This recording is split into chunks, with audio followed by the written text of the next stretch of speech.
O podcast que você ouve agora é uma produção da Central 3. O podcast que você ouve agora é uma produção da Central 3.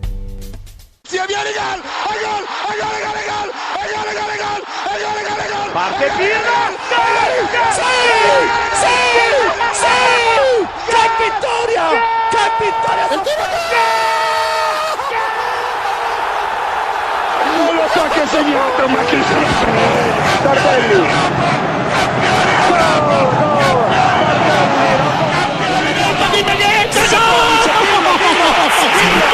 Pirlo di tecco! Tiro!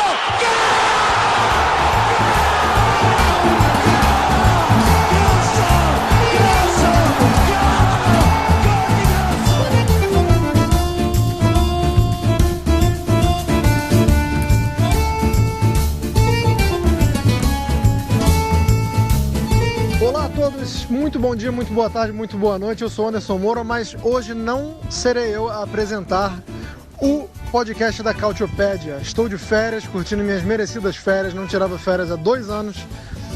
E hoje quem apresenta é Arthur Barcelos. Dirão as más línguas que foi só eu sair de férias que 3 italianos avançaram na Liga dos Campeões, temos 2 italianos vivos na Europa League.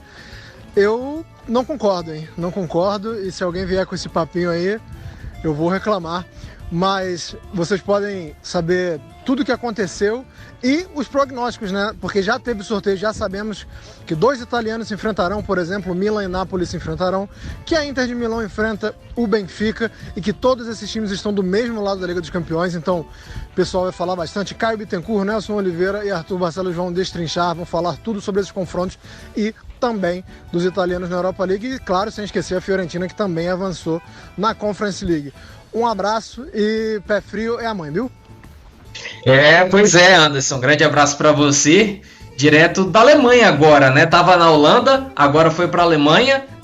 Inclusive, quando ele estava na Holanda, o AZ eliminou a Lazio e agora a Roma vai pegar o Feyenoord. A sorte nossa dos italianos é que nenhum italiano vai pegar um alemão nas quartas de final das competições da UEFA, né?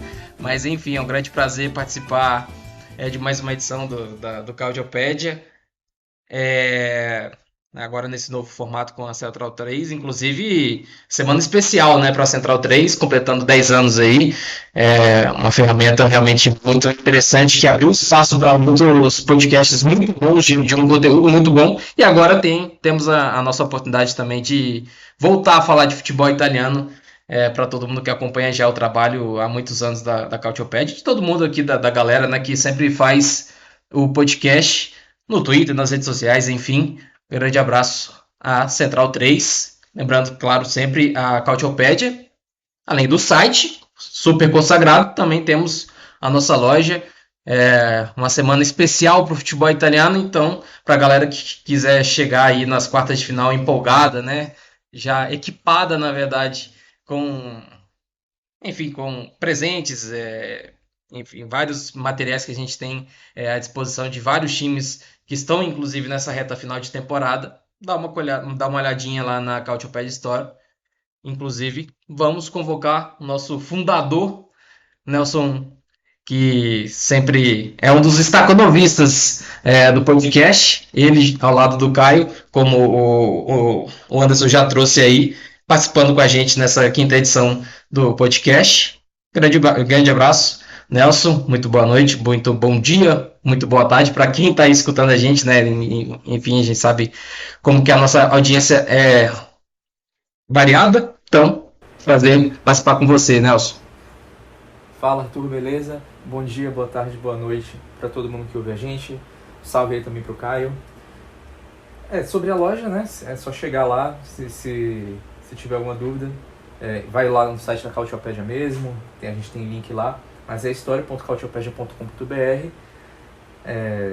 Tem camisa retrô, tem caneca, tem camiseta estampada, tem pôster, tem tudo aí para você que pode, enfim, você que curte o futebol italiano, tem de tudo por lá. E uma semana de fato empolgante, né, pra gente que ama o futebol italiano. Infelizmente não teremos todos os representantes da Itália nas quartas de final dos torneios da UEFA, porém teremos 6, né? E 25% do total. são 24 participantes, né, nas quartas de final dos 3 torneios da UEFA, e temos 6 times italianos, 1/4 do total, né? Então, muito bom para o futebol italiano estar vivendo esse momento agora.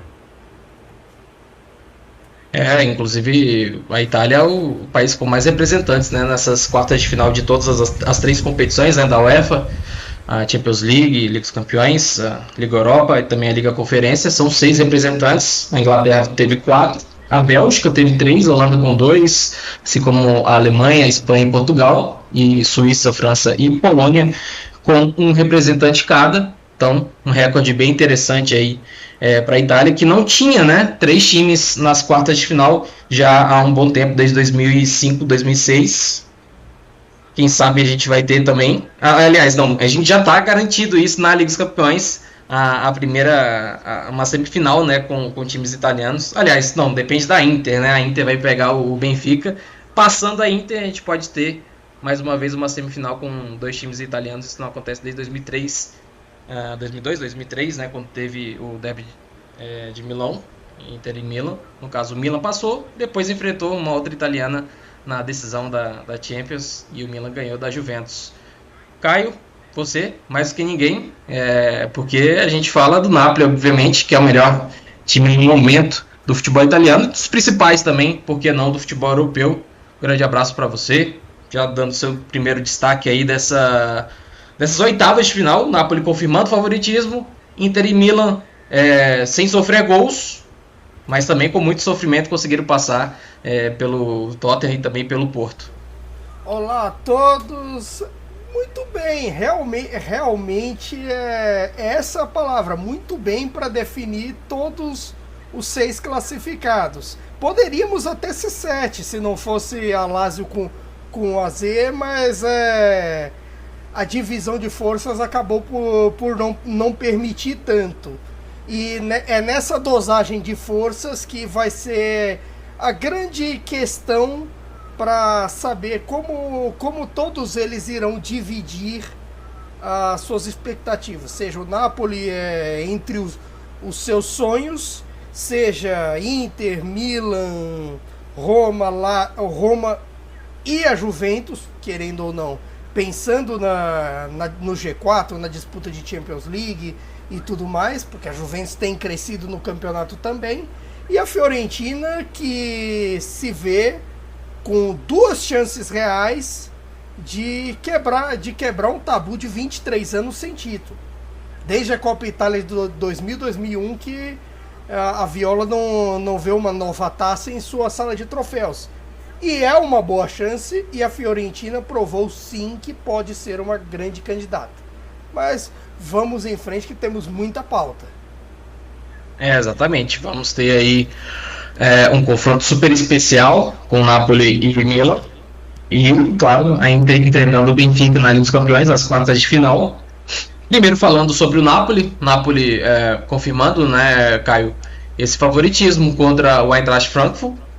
Já tinham conseguido uma vitória muito boa na Alemanha e agora em Nápoles, um confronto que também foi muito além do que aconteceu dentro do Maradona, né? Infelizmente, por conta de todo o confronto que teve dos torcedores visitantes do Eintracht, dos torcedores alemães que invadiram, né, a cidade de Nápoles, mas não como aquela festa que a gente já viu em outros anos, e sim com muita baderna, né, muita confusão, por conta também de uma confusão que a gente vê repetidos anos, inclusive a relação da UEFA com os italianos não vem sendo muito boa, porque os problemas que teve dos visitantes, no caso do Eintracht, em Nápoles, a Inter teve lá em Portugal, né? Os torcedores não foram permitidos a entrar, só depois, no meio do jogo, que eles conseguiram entrar no estádio do Dragão. Mas enfim, falando principalmente aqui com foco no Napoli, que é realmente o grande destaque dos times italianos nessas quartas de final. Realmente, assim, para pontuar nessa questão das confusões fora de campo, não só a do Eintracht Frankfurt esteve em confusões, como a da Atalanta também, que é talvez uma das grandes razões dessa confusão.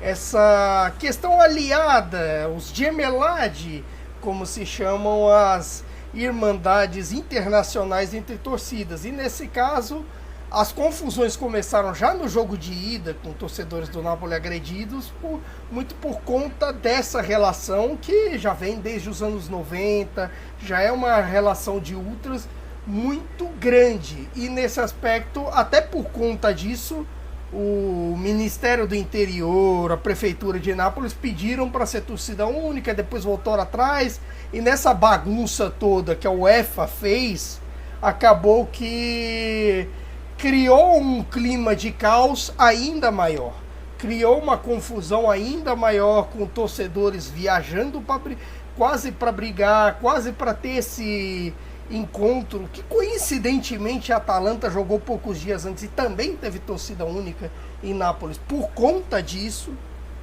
E também vale ficar de olho lá na frente sobre os ecos que podem gerar disso daí, dessas confusões aí com o Eintracht.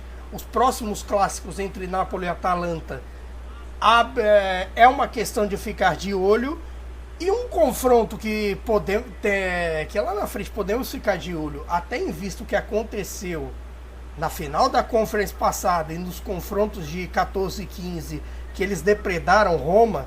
O duelo entre Roma e Feyenoord, em termos de ultras, é de se abrir o olho. Sobre dentro de campo, no fim das contas, o Napoli fez talvez uma de suas melhores partidas da Champions. É claro, talvez não dê para superar o 6-1 no Ajax em Amsterdã, o 4-1 no Liverpool, porque essas estão como parte da apoteose do Napoli na Champions League, na história. Mas, por outro lado, o Napoli merecia sim, para fazer as pazes com os males que teve com as oitavas de final ao longo da história. Seja aquelas derrotas doídas pro Chelsea em 2012, outra pro Barcelona em 2020, você teve o Real Madrid no meio desse período todo. A mística do Napoli nessa década, que quase sempre só caía para os campeões ou finalistas. A exceção acabou sendo o Barcelona de 20, que depois deu no que deu e tudo mais. Mas o Napoli parece que tem uma relação mal resolvida com a Champions League. Se teve uma relação com mais sorte no passado, com o Recopa, que atingiu o semifinal nos anos 70, e no passado com a Europa League, campeã naquele time maravilhoso de 88, 89, com Diego Careca e sua turma. Com a Champions já não tinha uma boa história. E nesse caso, acabou que o confronto com a Eintracht, tanto na ida quanto na volta, não deu chance ao Eintracht em poucos momentos, em que a atuação individual da maioria dos atletas acabou por ser excelente, para não falar de atuações apoteóticas como Kim, Osimhen, Kvaratskhelia, que merecia um gol ali e tudo mais. Mas muita gente fez alguma de suas melhores atuações naquele momento, e o 3-0 acabou por sair até certo ponto barato com o que foi o jogo, com o que foi o volume produzido pelo Napoli na partida, e até em vista ao que pode acontecer. E há uma vantagem também, que neste duelo talvez se esperava um pouco mais, talvez o Napoli, eu particularmente esperava o Napoli um pouco ansioso, e não sentiu a ansiedade. Embora, vale dizer, eu acho que a questão entre Napoli e ansiedade vai ser a tônica dos próximos duelos, tanto o que vem por aí na Champions, quanto também os que vêm por aí no campeonato. Afinal, é aquela frase que eu digo sempre em todas as edições: It ain't over till it's over. Não acaba até acabar. Claro, por N razões. Mas a dosagem de ansiedade, a dosagem de gente com o pé atrás, também tem o pessoal mais empolgado e tudo mais.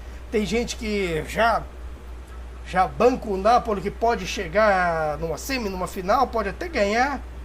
talvez o sonho nunca tenha sido tão real na Liga dos Campeões. Se vai ser realidade ou não, aí já são outros 500.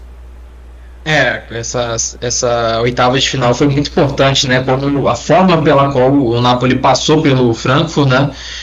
Porque o Napoli vinha já de uma eliminação em mata-mata, né? E tem todo esse estigma, né? De ter um time muito regular no campeonato, mas talvez, será que confia ou não no mata-mata? Mas foi muito bem realmente na primeira parte. E agora Nelson vai enfrentar o time que está muito acostumado. O que não falta é experiência, né? Se tem tantas dúvidas sobre o Napoli, né? Historicamente não ter tido muito sucesso, né? Avançando na Liga dos Campeões, mas por outro lado, o Milan é o segundo maior campeão, está super acostumado. Mesmo que tenha jogadores no elenco que não estão acostumados a essa realidade, tem outros jogadores que estão sim, e tem ex-jogadores, né, que estão mandando em tudo, né, por exemplo o próprio Maldini, que, enfim, responsável por 5 Ligas Campeões, né, das 7 que o Milan tem na história, um dos principais responsáveis, né, por essa recuperação do Milan nos últimos anos, o Maldini. Então Milan chega realmente aí com um favoritismo ou não, por conta da sua história. Isso pode pesar nessa eliminatória com o Napoli, Nelson. E a Champions pro Milan e pra Inter, ela é uma chance de salvar a temporada, tendo em conta aí que, claro, ainda falta muita coisa na Série A, mas o campeonato dos dois na Série A está muito abaixo da expectativa para um time que foi campeão, no caso do Milan, e para a Inter por conta do investimento da expectativa que tinha para lutar pelo título também, né?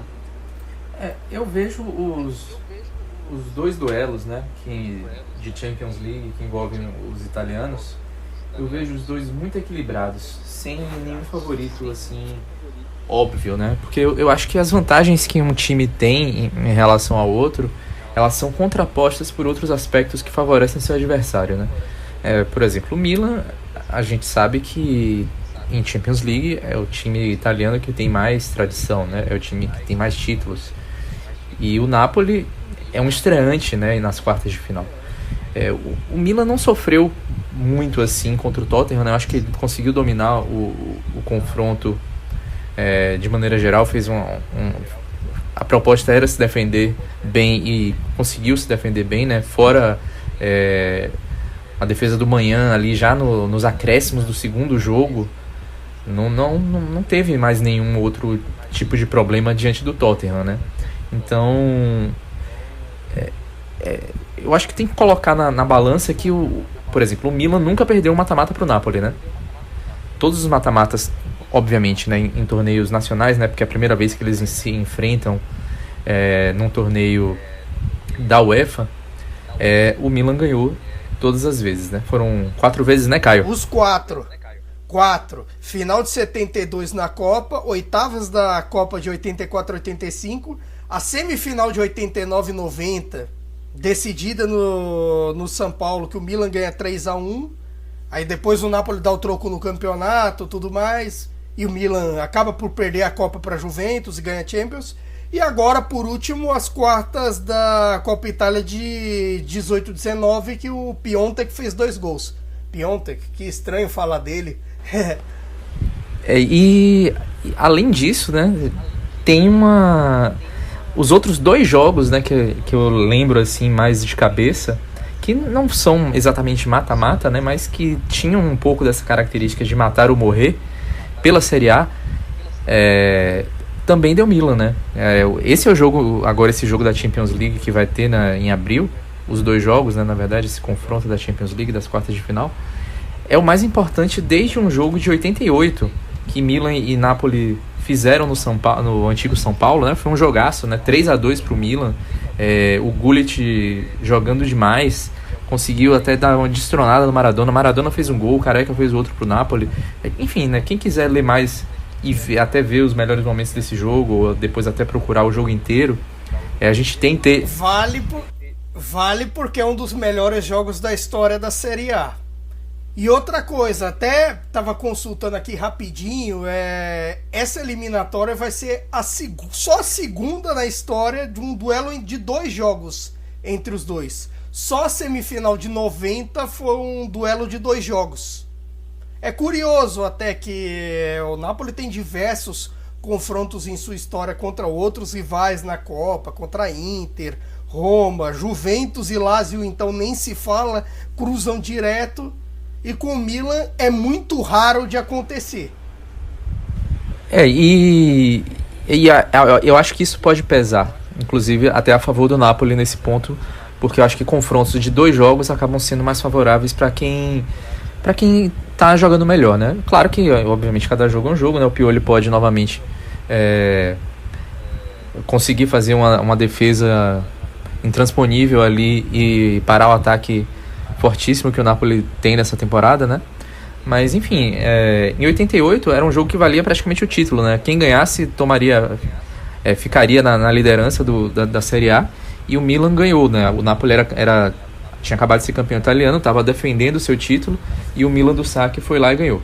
E ano passado, né, na última temporada, a gente também teve um confronto importante, né? E também quer dizer, não é mais São Paulo, né, mas no mesmo estádio, né, o estádio Diego Armando Maradona, que o Milan também ganhou por 1-0 em Nápoles e acabou se fortalecendo em relação ao título, né? Foi o confronto na 28ª rodada, ou seja, já na reta final do campeonato. E curiosamente, esse ano eles se enfrentam novamente na 28ª rodada, também em Nápoles, e antes desses jogos da Champions League, né? Então, eu vejo muito parelho, e eu acho que vai depender muito de como os dois técnicos vão armar os seus times nesses jogos, né? Eu acho que o Pioli vai adotar novamente essa postura mais cautelosa, até porque o Milan ofensivamente tem sido não tem sido muito eficaz, né? Obviamente a gente tem o Giroud que aparece em jogo grande com uma grande frequência, né? Não vai ter o Ibrahimovic, né, que não está inscrito na Champions League, então vai ter que ser o Giroud, mas o Rafael Leão está abaixo. O De Ketelaere não conseguiu ainda se mostrar. O Brahim Dias é aquele cara que apaga e acende. E, enfim, eu acho que o Milan não tem condição nesse momento de brigar por uma coisa, por um jogo aberto que leve o duelo, por exemplo, para um saldo de gols. Eu acho que o Milan não tem condições de fazer esse jogo. Eu acho que o Milan vai ter que adotar uma postura mais cautelosa e tentar segurar o Napoli. Então, por esse lado, eu vejo o Napoli com favoritismo. Agora, por outro, né, pela história, por saber jogar a competição, o Pioli já foi campeão da Champions League. Tudo bem que não tinha um papel importante na Juventus de 85, mas, enfim, já disputou a competição. Você tem caras muito experientes ali no elenco, né? E, enfim, eu acho que está muito aberto, embora cada um tenha seus pontos altos aí. E tem uma diferença também. No elenco do Milan há campeões de Champions. Theo Hernandes e o Origi. No Napoli, né, que eu me lembre, não há nenhum campeão de Champions. É até curioso que boa parte do time, até essa edição, nunca tinha atuado em Champions. Tanto Kim Min-jae não atuou, Kvaratskhelia não tinha atuado, alguns outros ainda não tinham atuado. Acho que até o Lobotka também não, por exemplo. Só outros, assim, tipo, em participações isoladas, como o caso do Osimhen no Lille, e por aí vai. Até esse tempo sem Champions League, depois da participação de 19 e 20, deu uma baixada na quilometragem europeia, que eu acho que é isso um dos fatores que pode pesar contra o Napoli. Uma quilometragem europeia mais baixa, a ansiedade, a dosagem entre os dois, porque naturalmente, por mais que vocês queiram dizer que já está definido e tudo mais tal, mas até garantir ainda tá vivo, it ain't over till it's over, etc. Mas vai ter uma ansiedade no meio dessa coisa que pode dosar. Aliás, é curioso, se Milan e Napoli tivessem chegado na semifinal da Copa, poderíamos ter uma espécie de série de NBA nesses dias. E teríamos 5 jogos. 5 jogos. É impressionante, né? Porque já tem o encontro que tem na Série A, né? Já está programado, né, para a Série A, tem esses 2 jogos e teriam, claro, as semifinais na Copa Itália. Um outro jogador do Milan que já foi campeão da Champions é o Giroud, que inclusive foi muito importante naquele Chelsea. Ele nem jogou, inclusive, a final, mas durante toda a campanha, né, do Chelsea em 2020 e 2021 ele foi um jogador importante e, como o Nelson destacou, um jogador que está acostumado, né, a aparecer em jogos grandes nessas decisões. E até falar Nelson, mais da Inter também, né, que agora vai enfrentar o Benfica. Já venceu o Benfica numa final de Champions, na época Copa Europeia, né, lá em 65, gol inclusive de um brasileiro em Milão, no San Siro, né, do Jair da Costa, ele que marcou o gol. A Inter já era campeã, né, teve esse prazer de decidir em casa a final da competição em 65, lá no San Siro, um jogo que tem muita história por trás, né, choveu muito na época, em Milão, o gramado não estava daquele estado que a gente conhece em San Siro, e o Jair da Costa acabou marcando o gol assim, com muita sorte, e a Inter foi bicampeã europeia, primeiro time italiano a ser bicampeão europeu, com um gol brasileiro. Jair da Costa, inclusive um dos primeiros negros, né, a ser protagonista no futebol europeu. E agora, de volta a enfrentar um Benfica que a exemplo do Napoli, joga um futebol fantástico, né, com o Schmidt, um futebol muito agressivo, muito ofensivo, e a Inter conseguiu se manter, né, contra o Porto, mas a gente sabe que o Benfica vive um momento muito melhor do que o Porto, tem mais recursos, inclusive técnicos e até de time, é um time que vive uma fase muito melhor, né, o time do Benfica, em relação ao Porto, e agora pega um Benfica que tem, por exemplo, como uma grande estrela, um ex-Inter que não teve uma passagem boa na Pinetina, que no caso é o João Mário, e agora ele é um grande protagonista, é o meia com mais gols na Champions, inclusive, são 6 gols. E o que você acha, Nelson, desse confronto da Inter contra o Benfica? Dá para aumentar o favoritismo de alguém? O Benfica, ele tem esse favoritismo por estar no momento melhor, ou a Inter, por toda a experiência que tem, o Inzaghi consegue ser copeiro de novo?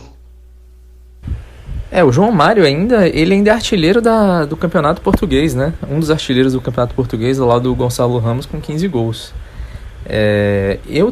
Eu também não vejo esse favoritismo assim muito claro para nenhum dos lados. Eu acho que vai ser um duelo novamente equilibrado. O Benfica tem jogado melhor do que a Inter, mas a gente, por outro lado, sabe que a Inter tem condições de jogar muito melhor do que tem jogado. E ao mesmo tempo, a Inter também a Inter dessa temporada em específico tem uma característica de jogar melhor nos jogos grandes, né? Contra o Porto nem foi o caso. Os 2 jogos contra o Porto não foi o caso, né?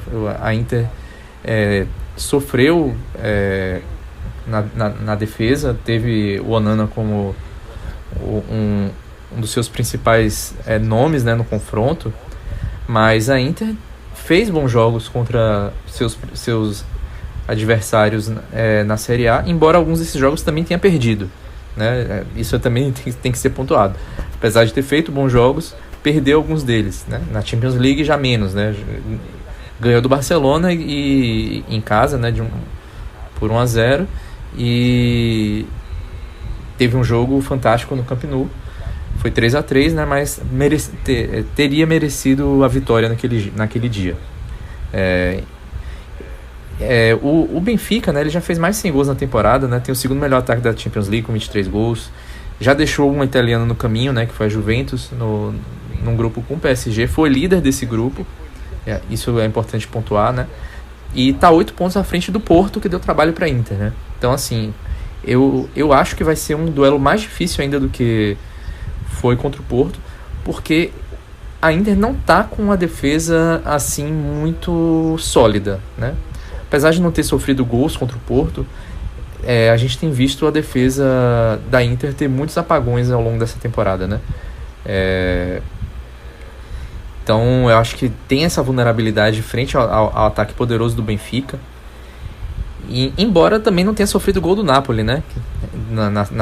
No jogo que fez pela Série A, ganhou de 1-0, ganhou também merecidamente, jogou melhor do que o Napoli. O jogo foi o primeiro jogo de 2023 dos 2 times. Enfim, é isso. É uma equipe muito inconstante, né? Então fica um pouco até difícil de fazer uma previsão mais incisiva, assim, exatamente por essa inconstância da Inter de, às vezes, fazer bons jogos contra times grandes e mesmo assim perder, ou fazer bons jogos contra times mais gabaritados e depois vencer, mas ao mesmo tempo é um time que tem essa inconsistência. Então, e outra coisa também que é importante de pontuar é que o Inzaghi, ele tem um aproveitamento melhor nas competições de mata-mata, né? Então isso também é uma coisa que acaba tendo um peso, e a Inter vai decidir em casa, né? Então, também tem essa questão. Eu acho que se conseguir um resultado importante no Estádio da Luz, porque a Inter tem tido problemas como visitante ao longo da temporada, ela chega bem fortalecida para conquistar a vaga em Milão. Agora, do contrário, eu acho que já fica um pouco mais difícil, porque vai ter que se expor mais. A Inter costuma perder muitos gols, apesar de criar bastante. Então fica muito em aberto, né? Eu tô curioso para saber como é que vai ser o duelo entre o Lautaro Martinez e o Otamendi, também entre o Çalhanoğlu e o João Mário, né? Então eu acho que vai ser um duelo bastante interessante. E outra coisa que tem que ser pontuada, que a Inter nunca foi eliminada por times portugueses na Champions League, né? E contra o Benfica, além de ter vencido essa final, jogou também pela Copa UEFA, em 2 oportunidades, né? No caso, uma eliminatória de ida e volta em 2003 e 2004, oitavas de final, e se classificou, né? São 2 vitórias para a Inter e um empate no duelo. A Inter, que você falando da defesa, né? Eu tava lembrando aqui, né? Como que vem tendo problemas físicos, né? Inclusive com os defensores. O Gosens estava começando a dar uma reação, né? E aí machucou. Agora tem o Bastoni, vai ficar 2 semanas fora, não vai nem participar da FIFA, né? Com a seleção italiana. O Skriniar sofrendo muito para voltar. Tinha expectativa que ele fosse jogar, ser titular, né? Porque faltam os zagueiros para jogar agora o clássico derby de Itália no domingo contra a Juventus, e parece que não vai ser mais titular, né? Ainda segue com problemas. Enfim, é realmente difícil. O De Vrij numa fase ruim, né? O Acerbi acaba o cara que tomou, né, a posição do De Vrij. Enfim, difícil o momento defensivo da Inter, e fora de casa principalmente, né? Quando sai de Milão, a Inter, pelo menos no campeonato italiano, é um desastre. Conseguiu segurar agora lá em Porto, né? Conseguiu a classificação sem sofrer gols. Mas falando de confrontos entre portugueses e italianos, Caio, agora a Juventus vai pegar o Sporting. Caiu para o Benfica antes, mas agora tem a chance de se redimir em Lisboa, enfrentando o Sporting, que não é aquele Sporting da temporada passada, da retrasada, né, que jogava muito bem, mas ainda assim é um time muito competitivo, né, um time muito bem treinado pelo Rubem Amorim. E aos trancos e barrancos conseguiu passar aí de fase, conseguiu eliminar o Freiburg. Se você ver até pelo placar, foi tranquilo, mas para quem acompanhou os jogos, realmente não foi tão fácil assim, né? Mas ainda assim mostrou toda a sua experiência. Jogadores importantes decidiram o confronto, né? O Di Maria no primeiro jogo, o Chiesa no segundo, né? O Vlahovic fez um gol de pênalti também, importante ele voltar a marcar, né? Acabar essa seca, né? Dá para a Juventus salvar a temporada passando pelo Sporting e tendo uma pedreira na frente, né, na semifinal, 2 times que talvez são os favoritos, né? O Sevilla, por toda a sua história que tem na Liga Europa, nem tanto pelo momento que vive uma fase muito ruim, né, na verdade, no Campeonato Espanhol, e o Manchester United, que realmente talvez seja o principal time, né, dessa Liga Europa. É até curioso de estar do lado do Sevilla e do United. Eu até tava brincando assim que, tipo, tudo bem, só tem 2 espanhóis restantes nas competições europeias, mas um é o Real Madrid, bam da Champions League, e o outro é o Sevilla, bam da Liga Europa. Então você tem esse aspecto todo. O Sporting até me surpreendeu da forma como atuou fora de casa com o Arsenal. Foi bem competitivo, bem forte, a atuação defensiva de toda a galera ali, do Sanjust, do Diomande, de uma galera boa, o Pote fazendo aquele golaço e tudo mais, mas não foi uma atuação... A atuação da Juventus foi talvez uma das atuações desses jogos de volta mais superiores das que vi nessas oitavas. Claro, só perde por 7-1 do Feyenoord, que ali não tem como competir. Mas assim, a Juventus conseguiu se impor muito bem num campo onde o Freiburg tem se saído bem na Bundesliga, jogado melhor do que na ida, e de certa forma foi importante porque foi as pazes de dois caras que podem ser vitais para essa recuperação da Juventus na temporada. Tanto do Vlahovic, que acabou a seca de gols, com toda a dificuldade, com todos os problemas que teve 6, 7 jogos sem marcar, como a volta dos gols europeus ao Chiesa, que em todo esse momento pode ser vital para uma Juventus que, embora decida em Alvalade, para mim é mais favorita e tem mais cancha internacional que esse Sporting, embora o duelo entre Alegre e Rubem Amorim pode dar jogo ali, pode dar um duelo bem interessante, mas a Juventus eu já acho que é um processo. Independente da arrancada na Europa League, a arrancada no campeonato já tem sido interessante, a ponto que mesmo com os pontos deduzidos e a espera do julgamento que só vai acontecer do dia 19 de abril, a Juventus está conseguindo aos poucos uma pontuação que lhe permita sonhar com Champions League em meias irregularidades de campeonato de todos os outros, até com os pontos deduzidos, por conta do seu crescimento. Tudo bem, se o coletivo não funciona do mesmo jeito, é bem verdade, a volta do Bonucci ainda não encaixou com o Bremer, com o Danilo ali no trio de zaga, de repente passou ali a tomar alguns gols bobos, como foi com a Sampdoria no domingo, mas ao mesmo tempo o time tem crescido no ataque, você vê as individualidades do próprio Chiesa aparecendo, do Vlahovic, que embora não tenha feito gols, está sempre lá no lugar certo, e tentando, e os gols acabam por sair dali. E claro, Di Maria, o aspecto Di Maria para mim acho que é o fundamental. Os sonhos da Juventus na temporada passam principalmente por uma boa saúde do Di Maria, por um bom encaixe, que eu acho que isso já tem, do Di Maria no time.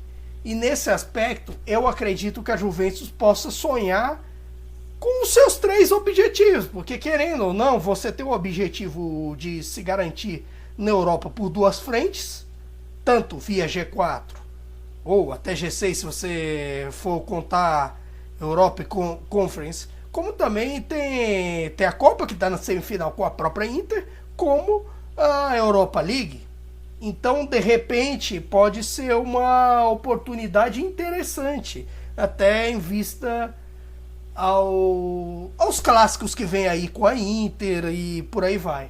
Aliás, até para dar uma pincelada de Inter e Milan, como não falei, de Inter e Milan só vi uma diferença entre os 0x0. O 0x0 do Milan, o Milan apareceu mais pro jogo e tudo mais.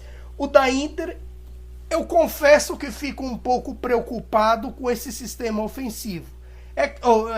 Ofensivo em baixa e fora de casa, e também o defensivo com esses problemas físicos, especialmente do Skriniar, especialmente algumas outras questões que possam fazer com que a Inter tenha dificuldade no chamado, para parafrasear os jornais italianos, no Tour de Force que vem aí.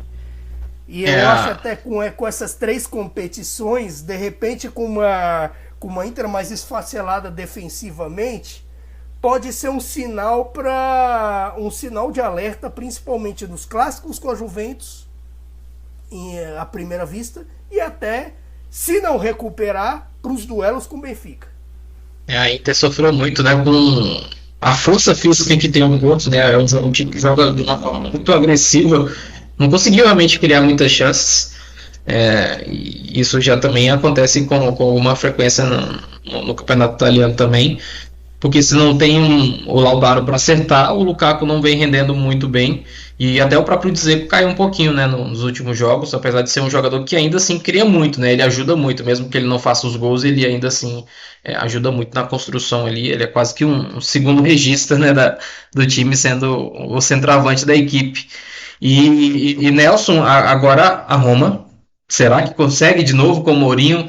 Vem de um título da Liga Conferência, agora tem a Liga Europa, tem um time duríssimo pela frente que é o Feyenoord, que vive uma fase incrível no campeonato holandês, né? Um time que fez um mercado muito ousado, né?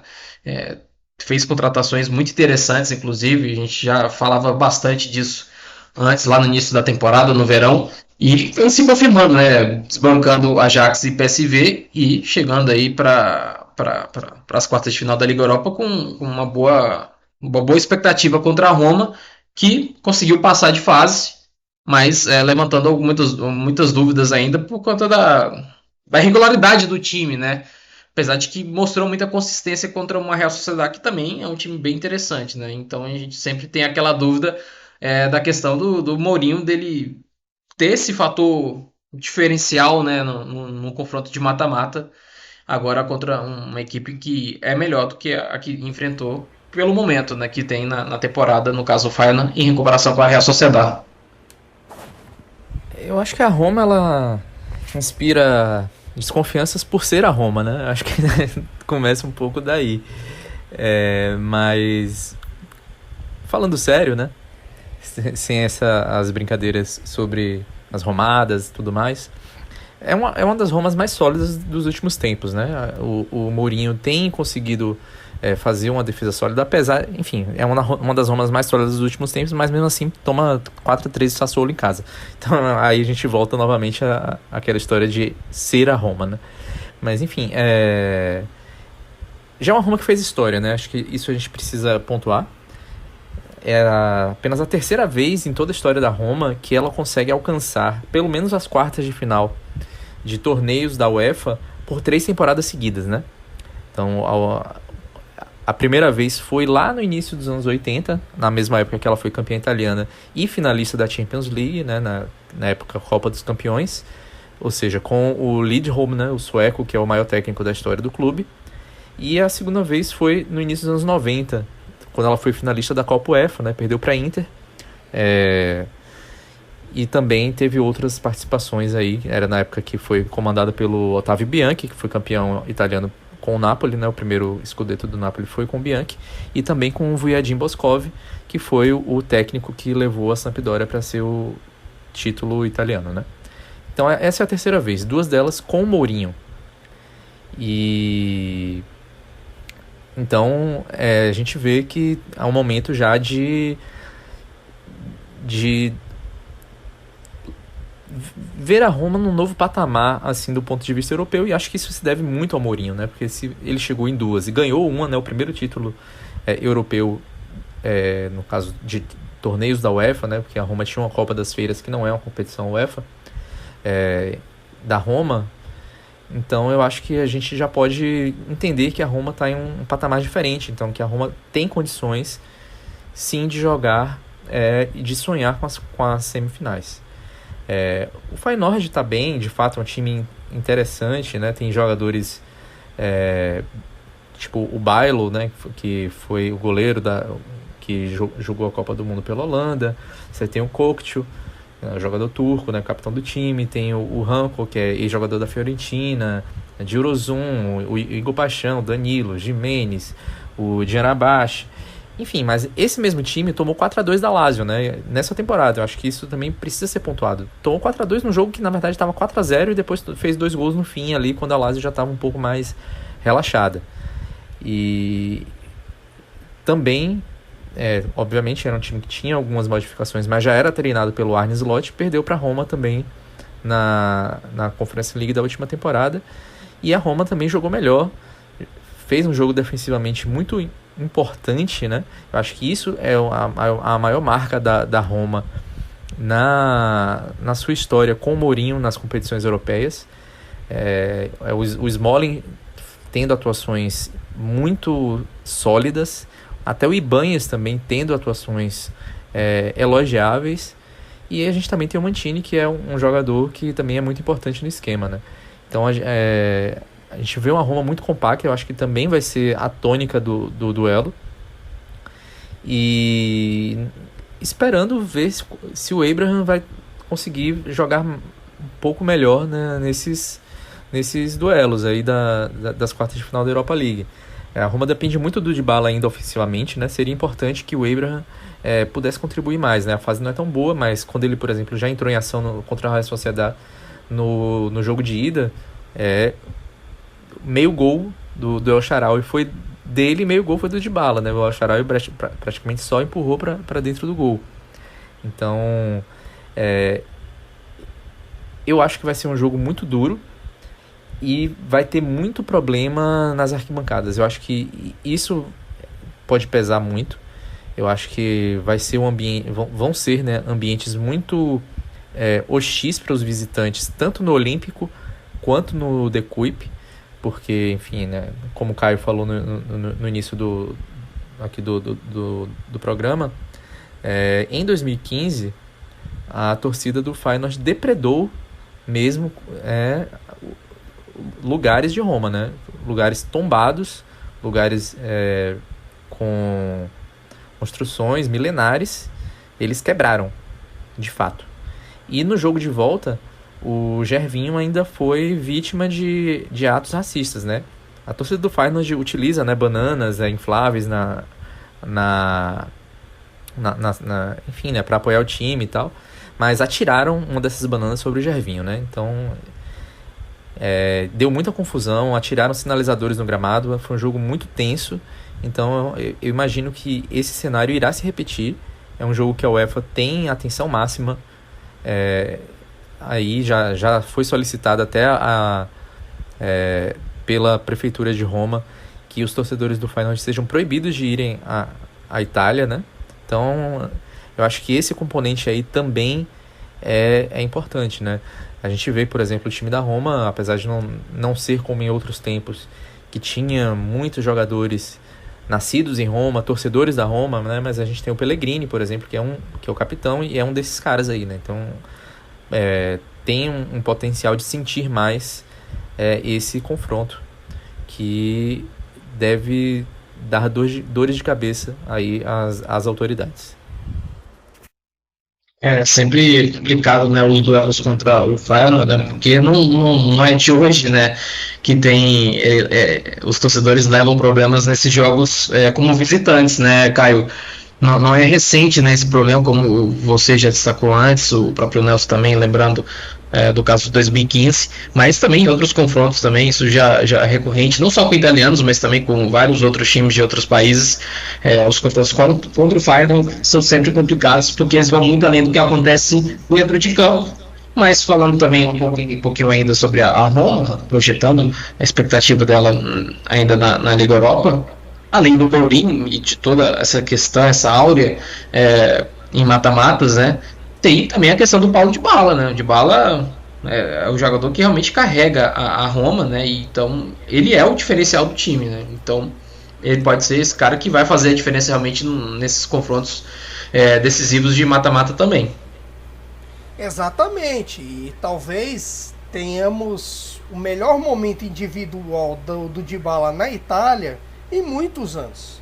Talvez desde a primeira temporada na Juve, que ele é o cara mais decisivo, junto com o Pogba, do título de 15 e 16 da Juve. Da arrancada pro título e tudo mais, que ele é um dos principais nomes e é participativo em confrontos diretos, é participativo em muitos dos momentos que fizeram a Juve. E agora, nesse momento, ele é participativo em diversos jogos da Roma, até quando joga só um pouquinho.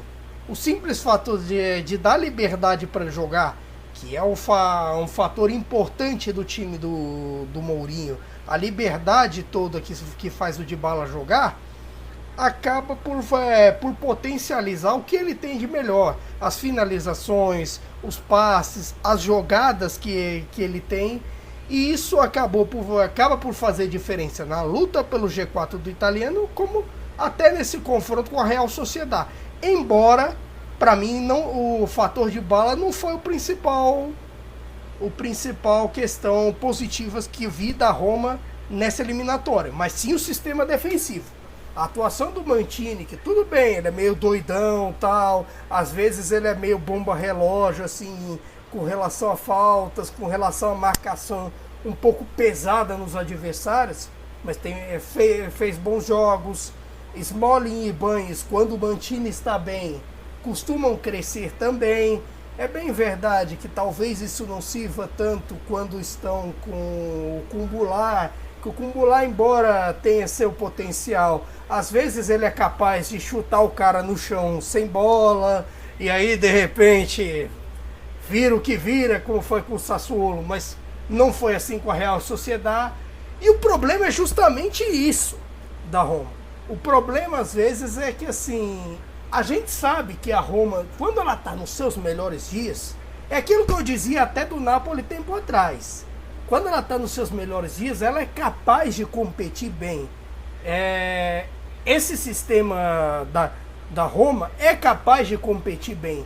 Só que ao mesmo tempo, você talvez esperasse um pouco mais de alguns. E outro fato é que nos piores dias da Roma, talvez as coisas não funcionem tão bem, a Roma não seja capaz de construir resultados nos seus piores dias. Eu acho que assim, para crescer na temporada, é importante você, para Roma, acertar os ponteiros do seu centroavante, seja ele Belotti ou seja ele Abraham, que não está no mesmo nível da temporada passada, mas a Roma depende dele para que cresça, inevitavelmente, afinal de contas, foi um dos homens que ajudou a decidir o título da conferência passada, e outras questões. Claro, também vale dizer, agora o Wijnaldum está de volta, e o Wijnaldum dá uma outra força, uma outra cara para esse time da Roma. Realmente é um cara que faz a diferença ali no meio campo, até pelas opções que a própria Roma tem, né, no meio campo. E realmente essa consistência defensiva, ela passa também muito pelo trabalho que ele faz ali no meio campo, que é um cara que vale quase que por dois, né, por todo o esforço que ele tem e pela qualidade que ele também dá com a bola. Agora, falando da Fiorentina, Conference League, Liga Conferência, enfim, como vocês quiserem, vai enfrentar o Lech Poznan, time da Polônia, que já inclusive eliminou um italiano muito tempo atrás, lá em 2010 eliminou a Juventus na Liga Europa. Nessa chave também a Fiorentina tem o Basel ou Nice, e lá do outro lado da chave tem Ghent, tem o West Ham, Anderlecht e também o AZ. Ou seja, pelo menos no nível técnico, a Fiorentina é uma das forças, mas dá para sonhar realmente com esse título europeu para a Fiorentina, Nelson. E relembrando que a gente já falou da Fiorentina 2 episódios atrás, desde então, 1 mês de invencibilidade, 8 jogos, 7 vitórias. O Arthur Cabral nesse período marcou 7 gols. É uma outra Fiorentina, né? Com certeza. E com o Arthur Cabral jogando do jeito que tá, fazendo o gol do jeito que tá, tem que sonhar. Assim, a Fiorentina, ela é muito superior ao Lech Poznan, né? Eu acho que é bem favorita para avançar às semifinais, embora já tenha até perdido para o Lech Poznan uma vez, né? Assim, a Fiorentina ela já jogou 6 vezes contra adversários da Polônia em competições UEFA, venceu 4, empatou 1 e teve essa derrota contra o Lech Poznan em casa na Liga Europa de 2015 e 2016. Perdeu por 2-1, depois foi até a Polônia e ganhou por 2-0. Então, deu uma escorregada, mas soube reverter. A Fiorentina dessa temporada ela está crescendo muito nessa reta final, né? E embora ainda não esteja jogando tudo o que a gente esperava que poderia jogar no início da temporada, né? Melhorou bastante, isso é um fato, mas ainda pode mais. Então, isso é bom para a Fiorentina, que como a gente está vendo que está nessa trajetória de ascensão, pode chegar ali abril, maio, já na reta final da temporada, já num ponto ainda maior nessa trajetória de crescimento, né? E além disso, eu acho que a Fiorentina também seria favorita tanto contra o Basel quanto contra o Nice, né? Que são os adversários que ela pegará caso se classifique, né? Tanto o Basel quanto o Nice não estão jogando tão bem quanto na última temporada. O Basel está mais perto da zona de rebaixamento do campeonato suíço do que da parte de cima da tabela, né? E ano passado foi vice-campeão suíço. E o Nice, depois que o Christophe Galtier saiu para o Paris Saint-Germain, trouxe o Lucien Favre, também não deu certo, já está com um técnico interino. O Basel também está com interino, né? Provavelmente irão terminar a temporada com esses interinos aí no comando. E, enfim, eu acho que o Nice se classifica, né, com o Basel, né? Tem jogadores interessantes, né? Tem o Kasper Schmeichel, tem o Kefren Thuram, tem o PP, tem o Dante, Todibo, Lotomba, o Ramsey, também tem o Vitti, né, que é jogador da seleção sub-21 italiana, formado pelo Empoli, né? Eu acho que é o provável adversário da Fiorentina caso ela confirme esse favoritismo aí. E eu acho que a Fiorentina, sim, também chegaria à final. Aí a gente teria que ver do que é que vem lá do outro lado, né? Eu acho que dos times que estão lá do outro lado, o West Ham e o AZ são os mais fortes, né? Então eu imagino que a final seja contra um desses aí, acho que vai estar na final. O AZ que tirou a única italiana que não conseguiu, né, avançar para as quartas de final, no caso a Lazio, que vem até num momento interessante dentro do campeonato italiano, mas não deixa de ser um vexame, né, Caio? Essa eliminação para o AZ, que é obviamente um bom time, um time que já vem aí de muitos anos sendo consistente, né, em competições europeias e também no campeonato holandês. A gente sabe das qualidades do AZ, mas não dá para a Lazio, que já fez uma eliminatória muito fraca contra o Cluj, passou assim, realmente quase que não quis passar, e agora acabou caindo realmente pro AZ. Então não deixa de ser realmente muito decepcionante não ver 7 italianos aqui com a Lazio, né, Caio? Exatamente. Eu não considero um vexame, mas considero uma decepção pela maneira com que a Lazio abordou essa questão da Conference. Não viu tanto como uma questão para você ir fundo. Eu acho até que nessa coisa assim de divisão de campeonatos, divisão de cabeça, desde a época do Sarri no Napoli, ele é um pouco pragmático demais, pensa demais no campeonato, demais nas disputas, e acaba por tirar um pouco da força, até meio mentalmente, meio da preparação dos jogos, até antes disso teve um negócio assim, ali na coletiva, você prefere ir com força no derby ou ir com força na Conference? Ele deu uma tergiversada ali, ficou meio de lado, mas ao mesmo tempo você sabe que a dosagem ali não é tão boa. É claro, o elenco da Lazio não é profundo, não dá para você cobrar uma profundidade que na Itália, talvez só se você for a fundo, nem mesmo o Napoli e Milan tem tanto. Talvez só a Inter em menor escala e a Juventus tem uma profundidade assim tão grande. E ainda assim uma profundidade até a página 2. Portanto, assim, pro Sarri essa coisa de dosar ficou um pouco difícil. E eu até entendo assim, ter ido um pouco com o freio de mão puxado, mas isso não acaba não justificando que a atuação do AZ Alkmaar foi muito boa. O AZ Alkmaar tem jogado bem, tem o time interessante ali com o Carlson, com o Pavlidis e toda essa galera, e provou que mereceu passar. Mas ao mesmo tempo essa Lazio é muito estranha. Embora assim a gente pensa num time do Sarri como um time ofensivo, mas o que está triunfando nessa Lazio é o sistema defensivo. As atuações do Provedel no campeonato. Você vê um sistema de zaga interessante até. Tanto que se você for prestar atenção, a Lazio é a segunda melhor defesa do campeonato. Mas ao mesmo tempo na Europa parece que não consegue competir. Mas aí eu fico com a sensação de que times treinados pelo Sarri têm um pouco mais de dificuldade de dosar forças. Talvez, por exemplo, numa Champions League, veremos se, por exemplo, se a Lazio classifica para a Champions League, o que seria uma boa façanha na disputa com Juve, na disputa com Roma e até mesmo pensando na Atalanta. Não, mas assim, eu acredito que até no meio dessa questão, eu só lembro do Sarri conseguindo dosar bem as duas competições, a competição europeia da vez e o campeonato, em uma temporada no Napoli que foi 16-17. 17 e 18 na disputa do título, ele acabou largando. E a temporada dele da Juventus talvez não seja nem parâmetro, porque a famosa volta de Juventus e Lyon aconteceu depois do fim do campeonato na pandemia. Foi até um outro contexto. Então, assim, é até complicado. Enquanto isso, os números do ataque já não estão...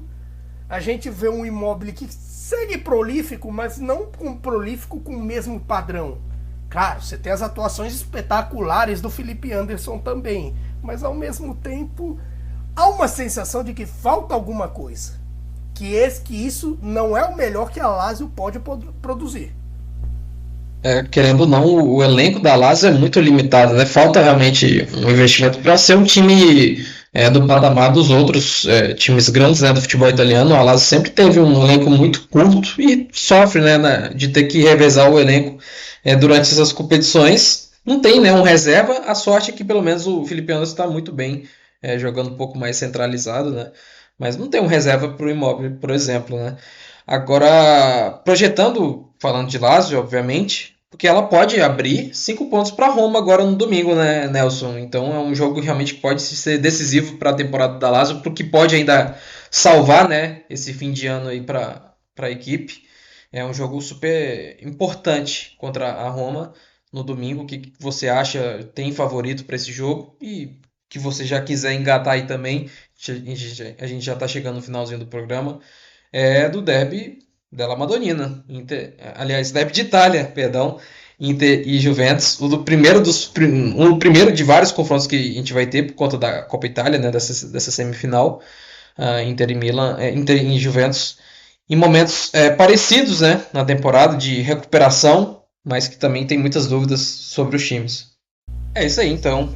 Próxima edição a gente vai falar bastante da seleção italiana. Seleção italiana com muitas surpresas aí na convocação. Por exemplo, o Matteo Retegui, jogador do Tigre, ele que pertence ao Boca, né, Boca Juniors, emprestado ao Tigre, foi o artilheiro do Campeonato Argentino na temporada passada e é o dessa temporada também. A gente falando do Immobile, né, no momento de dificuldades, de lesões que ele tem, até o rendimento dele quando ele jogou não foi tão bom assim. Muitas dúvidas, né, sobre o camisa 9 da Itália, e agora o Mancini resolveu apostar num cara que nunca pisou na Itália para jogar profissionalmente, né? E a Itália que vai jogar agora na próxima quinta-feira contra a Inglaterra e depois contra a Malta no domingo. E aí na próxima edição a gente já vai, obviamente, falar muito sobre isso. São as eliminatórias para a Eurocopa, então são jogos importantes já para a Itália. Algum pitaco final? Por hora, poucas coisas. Talvez seja difícil até encaixar alguma corneta ao Napoli, mas para não dizer que não falei das flores, quero apenas que o desempenho de Zielinski e Anguissa cresçam igual de Lobotka e sejam consistentes. Porque eu acredito que as disputas de meio campo serão fundamentais nos meses que vêm aí. É apenas isso que quero vir a dizer. Um abraço a todos. Um abraço, Nelson. Eu queria fazer aqui uma pequena digressão, né? Que a gente viu muita gente comentando no Twitter, até algumas pessoas também um pouco até meio que ironizando tal, sobre uma possível retomada do futebol italiano e que se fosse uma bola ali do Porto, tudo isso teria mudado de assunto, etc, etc. Enfim, A gente já falou muito, né, mas eu acho até que cabe até um pouco mais de contexto histórico, né, assim, para quem ficou aqui até o final, que, assim, eu acho que é difícil a gente falar, né, assim, que o futebol italiano voltou e é isso aí, vai dominar de novo. Não se trata disso, né, para começar a discussão. E para quem acompanha o futebol italiano já algum tempo, né, a gente sabe que isso vem acontecendo, né, essa retomada pouco a pouco da qualidade técnica do campeonato, de o campeonato estar sendo cada vez mais interessante ano a ano, embora essa temporada tenha deixado a desejar pela falta de competitividade de alguns times grandes, né, mas enfim, eu acho que o fato de a Itália ter colocado 6 times nas quartas de final das competições europeias não é uma obra do acaso. Já poderia talvez, não sei se ter colocado 6, mas poderia ter tido um pouco mais de sucesso com alguma antecedência. Teve azar, porque, enfim, os sorteios não foram muito favoráveis para algumas equipes, até mesmo de fase de grupos, né? Porque o buraco foi muito profundo, né? Então, nessa história de buraco muito profundo, os times italianos perderam muitos pontos no ranking da UEFA. Então, por exemplo, Champions League tinham que cair em pote 4. Então, muitas vezes pegavam grupos difíceis, né? Então, isso dificultou muito a obtenção de resultados um pouco mais imediatos, né? Mas, enfim, eu acho que isso é reflexo de uma retomada coletiva, mas também ligados a questões específicas, né? Enfim, acho que é de conhecimento geral que depois que a bolha criada no futebol italiano nos anos 90 estourou, deixou muito clube endividado, né? A Premier League assumiu o protagonismo mundial enquanto liga. A Série A passou por momentos muito complicados, né? E essa reestruturação foi muito complexa, né? Então, teve que ser iniciada, mas demorou para começar. Então, teve que ser em coexistência com o fair play financeiro. Isso dificultou muito porque o pensamento dos dirigentes italianos ainda estavam muito ligados à questão do mecenato, né, que basicamente é a injeção de dinheiro infinito, ou até pelo menos o dono ter condições de colocar dinheiro no clube. Mudou, né? O futebol hoje não tem mais, ou deveria não ter, né, já que as regras estão colocadas aí, de essa injeção de capital infinito, né? As coisas precisam ser mais sustentáveis. O sistema de mecenato acabou e isso dificultou muito o futebol italiano, trouxe muitas dificuldades para o futebol italiano, né? Então essa demora ainda foi associada, por exemplo, ao fato de que a Inter e o Milan, que são duas potências locais, terem passado a mãos pouco competentes depois das saídas de Massimo Moratti e Silvio Berlusconi, né? Então, depois que outras diretorias mais antenadas tomaram pé da situação, você vê que o Milan e a Inter melhoraram de rendimento poucos anos depois do início de gestões um pouco mais profissionais, né? E isso também tem a ver com exemplos vindos de baixo, né? Como Atalanta e Sassuolo, investindo em jovens, fazendo dinheiro com vendas importantes. A própria Udinese também é um exemplo disso. Ou Napoli, que já é um time grande, que tem torcida grande, que já briga por títulos, mas que conseguiu se reestruturar vindo da terceira divisão, a ponto de já não ter dívidas e poder segurar seus principais jogadores, ao mesmo tempo em que compete. Não é segurar e não competir, mas segurar competindo por títulos, né? Durante um tempo a Juventus fez o dever de casa direito, depois que começou a ter uma ambição muito grande para querer ganhar a Champions League, começou a derrapar, se endividou com contratações como a do Cristiano Ronaldo, salários altíssimos para jogadores que não rendiam tanto, até se envolveu, no caso os diretores se envolveram com maracutaias, né, como enfim, a gente está vendo agora. Enfim, né, o fato de Inter e Milan terem renascido foi um ponto de inflexão nesse buraco aí, nesse período obscuro que o futebol italiano viveu, né? Então hoje a gente vive um período de desequilíbrio econômico no futebol que eu acho que não tem precedentes. Mesmo quando a Série A tinha sua hegemonia no futebol, não existia esse desequilíbrio econômico do jeito que é hoje, porque, enfim, existiam outras limitações, existia mais equilíbrio também entre as ligas, entre as capacidades de investimento dos times também. Mas, enfim, mesmo dentro desse panorama, a Itália ainda tem mostrado força, né? Ainda que não tenha participado das 2 Copas passadas, né? O título da Euro acaba sendo um reflexo disso, porque, enfim, foi conquistado com jogadores que tiveram sua formação quase toda ocorrida e o seu lançamento até apressado em virtude dessa crise que atingiu, né, o futebol italiano ali no meados da década de 2000 e da década de 2010. Então, embora o sucesso da seleção nem sempre tenha a ver com o sucesso dos clubes, né? Então, por exemplo, trazendo mais contexto histórico, nos anos 60 a Itália tinha 2 dos times mais importantes do mundo, né? 2 dos times mais fortes, né? Inter e Milan dominavam a Europa ao lado do Benfica, do Real Madrid, tinha o Celtic e o Manchester United também ali como bons exemplos, mas a seleção com base de Inter e Milan fracassou na Copa de 62, perdeu para o Chile, anfitrião, caiu na fase de grupos, e pior, em 66, quando esses jogadores já estavam maduros, né? A gente fala de jogadores de nível altíssimo, né? Como Gianni Rivera, que é um dos maiores nomes do Milan, Sandro Mazzola, que é um dos maiores nomes da história da Inter, e outros, né? O Facchetti também, né? O Giacinto Facchetti também da Inter, por aí vai. Essa galera perdeu para a Coreia do Norte em 66 e caiu fora também na fase de grupos.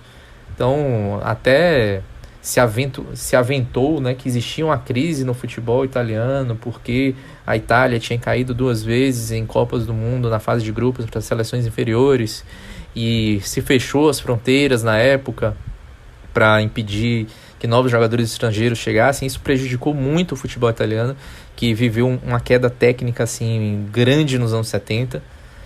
Se você vai pegar assim, historicamente resultados dos jogos dos anos 70, era um monte de 0-0, empate pra caramba, vitórias magríssimas, enfim, por aí vai. Isso prejudicou bastante o futebol italiano. E a mesma coisa tentou se colocar aqui, só que dessa vez com muito mais propriedade, né? Existia essa crise, sim, mas eu acho que com o tempo está começando estão começando a aparecer saídas, né? Os times estão apresentando essas saídas e eu acho que agora talvez as pessoas que não acompanham o futebol italiano talvez estejam começando a ver os efeitos dessas novas práticas aí que os clubes têm adotado. Enfim, é isso aí. É isso. Um grande abraço a todos. É sempre difícil tirar conclusões, né, de competições de mata-mata, principalmente, seja de seleção, seja de times, porque o futebol realmente ele dá muito espaço, né, para surpresas, né? É um esporte realmente muito difícil de você prever. Um detalhezinho ali que acontece muda totalmente a história. O time que não esperava que fosse avançar, avança, é campeão. Enfim, o futebol ele é mágico por conta disso, inclusive, né? Então, um grande abraço a todos, encerrando aqui a quinto episódio do Cautiopédia. Voltamos em breve para falar um pouco mais de seleção italiana, né? Tem um tempinho que a gente não fala da Itália aqui, né? Que infelizmente não foi para a Copa, e agora com uma nova expectativa aí, com novidades, muitas novidades do Mantini. Então, um grande abraço a todos, à próxima.